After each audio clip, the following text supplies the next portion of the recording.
Welcome back to our channel.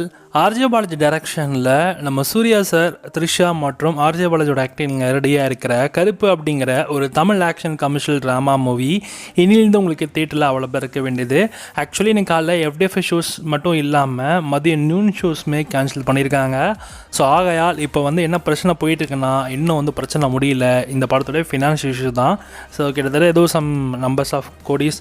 So இந்த படத்துக்கு இன்னும் செட்டில் பண்ண வேண்டியது இருக்குது. அதெல்லாம் முடிஞ்சால் மட்டும்தான் இந்த படம் ரிலீஸ் ஆகும். தமிழ்நாடு, ஆந்திரா, கேரளா இது எல்லா இடத்துலையுமே இந்த பிரச்சனை தான் போயிட்டுருக்கு. அண்ட் குறிப்பாக சொல்ல போனால் மும்பை அண்ட் பூனேயில் படத்தோட எஃப்டிஎஃப்ஐ ஷோஸை ஆல்ரெடி ஸ்டார்ட் பண்ணிட்டாங்க. அங்கே எப்போ ஸ்டார்ட் ஆச்சுன்னு சத்தியமாக எங்களுக்கும் புரியல, என்ன ரீசனும் தெரியல. மேபி அங்கே நியூஸ் போலையா இல்லை ஒரு வேளை மாற்றி கொடுத்துட்டாங்களா அப்படின்றதும் தெரியல. ஏன்னா படம் ரிலீஸ் ஆகலை அப்படின்னா தமிழ்நாட்டில் ரிலீஸ் ஆகலாம், எங்கேயுமே ரிலீஸ் ஆகக்கூடாது. ஆனால் மும்பை அண்ட் பூனேயில் ரிலீஸ் ஆகி ஸோ டைட்டிலுக்காக எல்லாமே போய்கிட்டு தான் இருக்குது.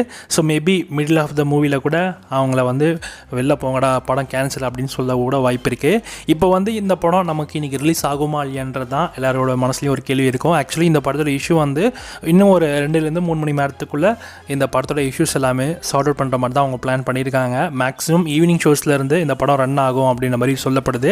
வெயிட் பண்ணி பார்க்கலாம். ஸோ இப்போதைக்கு நீங்கள் யாரெல்லாம் இந்த எஃப்டிஎஃப்எஸ் அண்ட் மாதிரி நியூ ஷோஸ்லாம் புக் பண்ணியிருந்தீங்களோ உங்களுக்கு நீங்கள் எதுவுமே கேன்சல் பண்ண தேவையில்ல. அவங்களே உங்களுக்கு ஆட்டோமேட்டிக்காக ரீஃபண்ட் பண்ணி விட்ருவாங்க. எனக்கு காலைல 9 AM ஷோக்கு தாம்பரமில் புக் பண்ணியிருந்தேன். ஸோ அவங்களுமே ரீஃபண்ட் பண்ணி விட்டுட்டாங்க. வித்தின் ஒரு 9 AM ஷோ புக் பண்ணியிருந்தேன்னா ஒரு 10 AM வந்துருச்சு. ஸோ அதனால் நீங்கள் யாரும் பயப்பட வேண்டாம். ரீஃபண்ட்லாம் இனிஷியேட் ஆகிடும் புக் பண்ணியிருந்தீங்க அப்படின்னா. ஸோ ஈவினிங் ஷோஸ் கண்டிப்பாக ரிலீஸ் ஆகிடுன்ற மாதிரி தான் சொல்லப்படுது. வெயிட் பண்ணி பார்க்கலாம் என்ன நல்லா வரும்னு. ஸோ ஒன்ஸ் அவங்க ரிலீஸ் பண்ணுற மாதிரி ஈவினிங் ஷோஸ் அஃபிஷியலாக ரிலீஸ் ஆகிற மாதிரி இருந்துச்சு, எல்லாமே இஷ்யூஸ் ஆர்டர் ஆச்சுன்னா கண்டிப்பாக நம்ம சேனலில் அப்டேட் பண்ணுறேன். So stay tune.